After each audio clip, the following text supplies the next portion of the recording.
Your intuition is blocked by this emotion, and it's not fear. It's a quieter, more corrosive current, unresolved anger, and the tether of material attachment. Edgar Cayce's archived readings, recorded and preserved by his stenographers, return to this theme again and again. What you carry in your heart at night determines which realm your soul visits, and that choice decides whether you wake with clear guidance or with noise and confusion. Before we go further, a quick note. If you want step-by-step practices drawn from Cayce's files that you can try tonight, tap subscribe so you don't miss the guided routines I'll describe here. Think of your inner life as a radio tuner. Intuition is the clear broadcast you can tune into when static falls away. Many people assume fear is the static, but the Cayce material suggests something else acts like a persistent hum that misaligns the dial. Anger, resentment, and an overriding attachment to outcomes, possessions, or status. This is not only psychological.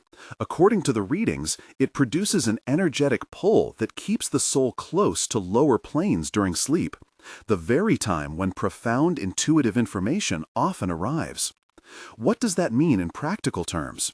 When anger or clinging is present, your nightly descent is more likely to encounter the borderland, a region populated by earthbound impressions, reactive dream content, and sometimes deceptive entities. When the heart is lighter, when resentment has been addressed and attachment loosened, the soul can move into deeper registers. The Akashic field, a repository of patterns, archetypal information, and personal soul records, and even the realm of pure spirit, where clear, unambiguous guidance and soul-level insight are available. The difference is not theoretical. In documented Cayce cases, people who did the inward work to release anger found their nights filled with specific, actionable impressions. Those who did not remained confused or attracted to hollow, sensational experiences. To make this concrete, let me describe the three-tier model in brief, in language you can use as a map. The first tier, which Cayce often called the borderland, is the level closest to our daily life. It's where unresolved emotions echo. Dreams here replay fears and grudges, and encounters are often cluttered.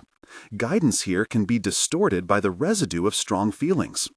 The second tier is what is generally described as the Akashic field, a broad archive where patterns, lessons, and symbolic information can be accessed when the soul is receptive. Think of it as a library that responds to a clear question. The third tier is the realm of pure spirit, a quieter place of unity and direct knowing, available when the soul is attuned and unburdened. Accessing this realm tends to bring clarity that feels less symbolic and more like instruction or gentle certainty. The difference is not theoretical. In documented Cayce cases, people who did the inward work to release anger found their nights filled with specific, actionable impressions. Those who did not remained confused or attracted to hollow, sensational experiences. To make this concrete, let me describe the three-tier model in brief, in language you can use as a map. The first tier, which Cayce often called the borderland, is the level closest to our daily life. It's where unresolved emotions echo. Dreams here replay fears and grudges, and encounters are often cluttered. Guidance here can be distorted by the residue of strong feelings. The second tier is what is generally described as the Akashic field, a broad archive where patterns, lessons, and symbolic information can be accessed when the soul is receptive. Think of it as a library that responds to a clear question. The third tier is the realm of pure spirit, a quieter place of unity and direct knowing, available when the soul is attuned and unburdened. Accessing this realm tends to bring clarity that feels less symbolic and more like instruction or gentle certainty. The difference is not theoretical. In documented Cayce cases, people who did the inward work to release anger found their nights filled with specific, actionable impressions. Those who did not remained confused or attracted to hollow, sensational experiences. The key point is this. Unresolved anger and persistent attachment act like gravity, holding the soul in the lower registers. That gravity distorts the images and messages that come through at night. It doesn't always feel dramatic. Often it looks like stubborn resentment toward a partner, a simmering sense of injustice about a business deal, or a constant worry about money wrapped in selfish clinging. Cayce's files show patterns. When that current is present, the soul tends to loop in the borderland. When it is softened, the soul moves upward and receives clearer intuition. Here are 3 paraphrased cases from the archives that illustrate how this works. Condensed and humanized, not sensationalized. In one documented case, a businessman in the prime of his career felt a growing inner split. Outward success, inward fog. He'd been making decisions by formula and habit, then blamed others when outcomes disappointed him. He told the Cayce readers he felt a constant low-grade anger about being taken advantage of. The readings advised a program of interior correction, daily affirmations shifting the center from what I deserve to what I can serve, deliberate acts of restitution, and a nightly intention to release grievances before sleep. Over weeks, he reported a tangible change. Nights that had once been restless began to yield specific impressions, not mystical fireworks, but practical nudges. A new phrase to say in a conversation, a number to reconsider, a sense of which offer to accept.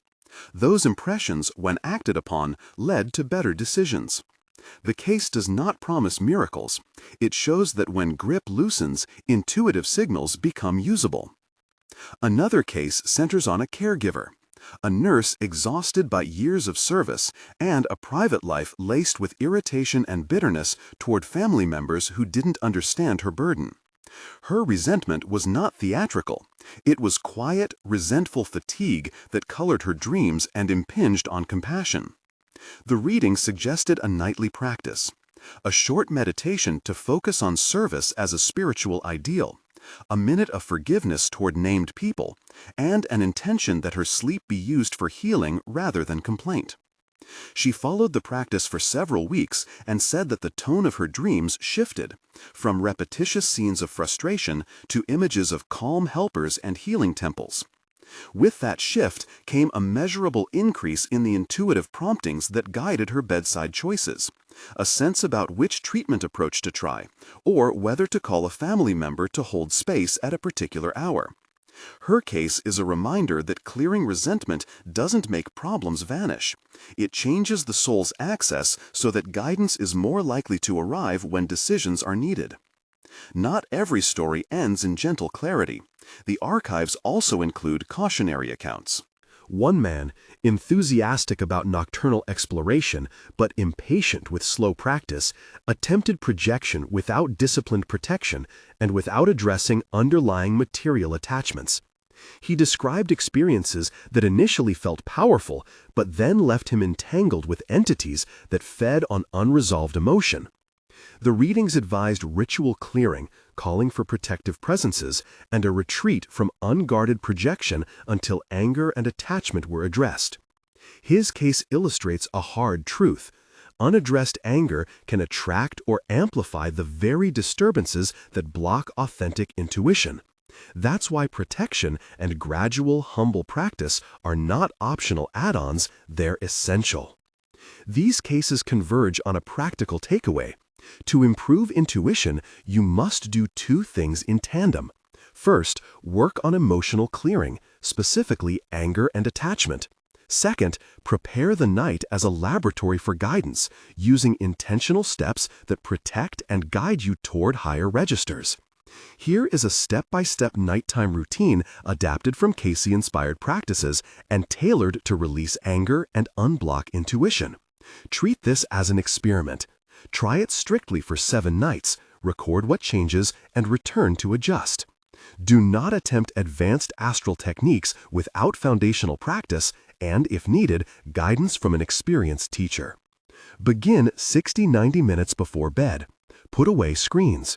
Create a small altar or a quiet corner with something that reminds you of service or beauty, a candle, a stone, a photo of someone you love. Sit in a comfortable chair or lie down. The first step is grounding. Place both feet on the floor, or, if lying down, imagine roots extending from your spine into the center of the earth. Breathe slowly. counting 4 on the inhale, 6 on the exhale, and feel tension release. Next, do a short inventory of grievances. This is not rumination, it is naming. Say quietly to yourself, I notice I am carrying anger about. Name the person or event without rehearsing the story. Hold that image for a breath, and then imagine the burden lightened by 1 degree. If naming feels too charged, write a single sentence on paper and fold it. Now shift the focus towards service. The readings repeatedly recommend a short affirmational practice. Choose a simple phrase that counters attachment. For example, I open to wisdom that serves the highest good.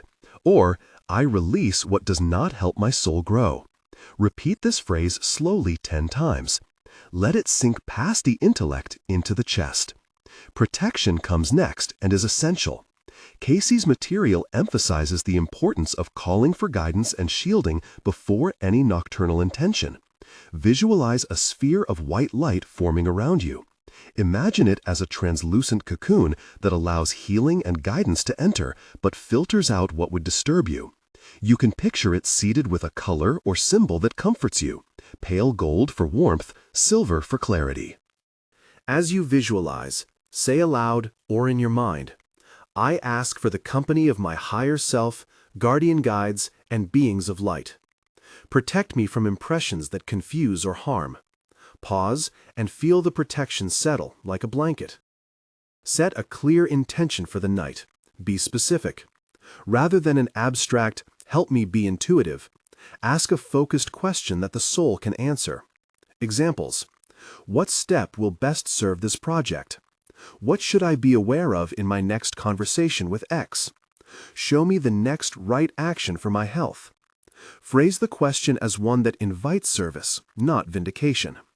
Repeat it 3 times and then visualize placing it gently on the altar of your heart.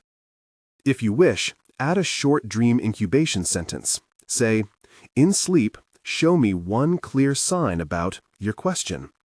Picture what a clear answer might feel like, perhaps a symbol, a word, or a location in a dreamscape.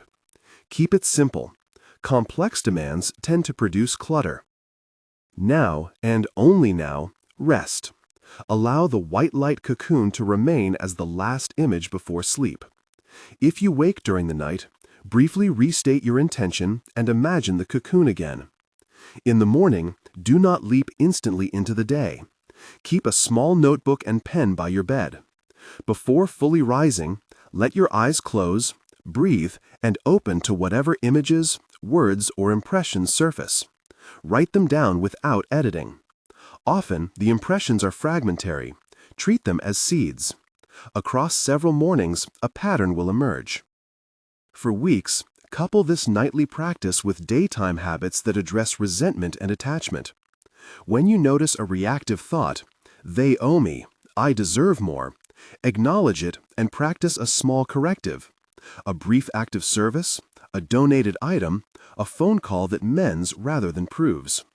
The interior work is incremental. Cayce's readings emphasize that spiritual attunement is developed by disciplined, repeated acts of reorientation towards service and letting go. A few practical tips to increase clarity. Keep your sleep routine consistent. Avoid alcohol or heavy late-night meals that fragment sleep. And consider a weekly journaling ritual where you review dream notes and look for recurring symbols or directives. Over 7 nights, report what changes in your dreams, mood, and decisions. The goal is not a dramatic supernatural experience, but a steady increase in usable impressions that guide everyday choices. It's important to state the risks and safeguards clearly. Unresolved anger can attract troubling impressions or entities that feed on emotional charge. That's why protection, the white light visualization, and calling for guardian presence must be performed seriously. If you experience persistent distressing dreams, increased anxiety, or visions that feel intrusive, pause the practice and consult a trusted spiritual guide or mental health professional. Do not use these practices as a substitute for therapy or medical care. Cayce's case records often paired spiritual instruction with practical, medical, or psychological recommendations. he did not advise neglecting physical or emotional care. Avoid the temptation to chase dramatic encounters. Genuine intuition typically arrives as steady, modest guidance. A phrase that reappears, a calm sense in the gut, a persistent symbol that makes sense when reflected upon. If you find yourself attracted to sensational experiences, that's a signal to slow down, deepen protective routines, and inspect unresolved anger or attachment that may be feeding the attraction. Finally, treat the whole process as experiment rather than prophecy. Start with 7 nights. Keep the practices simple. Record what you do and what you receive. When you act on an impression, note the outcome with curiosity rather than absolute certainty. Over time, patterns will show whether your inner tuning is changing. I'll close with a gentle invitation. Tonight, before sleep, try this condensed version. Ground for a minute, name one small grievance and let it soften. Repeat a short affirmation that shifts you towards service. Form a white light cocoon and call for protective guidance. Then ask one simple question and drift to sleep holding that question lightly. When you wake, write down the first image or phrase that comes to mind. Do this for 7 nights. Watch whether the impressions become clearer or more action-oriented. Share one insight in the comments if you feel comfortable. It helps the community learn together. If you'd like a guided audio to walk you through tonight's practice, there's a link in the description. Try this as an experiment, not a promise. The readings in the archives point in a consistent direction. When you unburden the heart of anger and loosen the grip of attachment, your nights stop amplifying noise and begin to deliver the quiet, actionable guidance your soul has always been able to access.